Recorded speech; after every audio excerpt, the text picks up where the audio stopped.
Bila kita sudah minta ampun, sudah bertaubat, hari kiamat adakah ditunjukkan lagi salah silap kita itu? Okey, dengar baik-baik. Hari kiamat ini disebut di dalam hadis, dalam Al-Quran, segala amalan baik buruk kita akan ditunjukkan. Kerana kita semua ni akan dibicarakan di mahkamah yang paling besar. Lepas tu jangan gelak sangat, orang kena jail 12 tahun. Kerana kita pun akan dibicarakan nanti, belum tentu lepas. Siapa yang akan dibicarakan dulu hari kiamat? Umat Nabi Muhammad SAW bicara dulu. Para Nabi dan Rasul duduk depan sekali melihat perbicaraan. Allah jadi hakim, saksi tangan dan kaki kita dan para malaikat.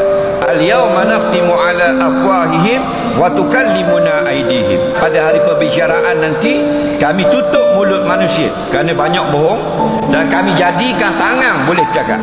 Tangan mengaku, saya ambil duit ni, saya curi. Itu bila tu? Apabila dosa itu belum diminta ampun kepada Allah dan dia belum bertaubat. Maknanya siapa yang bertaubat sungguh-sungguh pada Allah, lalu Allah terima taubatnya, maka kesalahannya itu tidak ditulis lagi di dalam buku report cardnya. Yang akan dibicarakan di hari kiamat yang ada dalam buku. Lepas tu jangan minta ampun satu dosa, sebut segala dosa. Jadi kalau awak sudah bertaubat, Allah terima taubat awak, tidak akan dibicarakan lagi kesalahan itu. InsyaAllah mudah masuk ke dalam syurga Allah.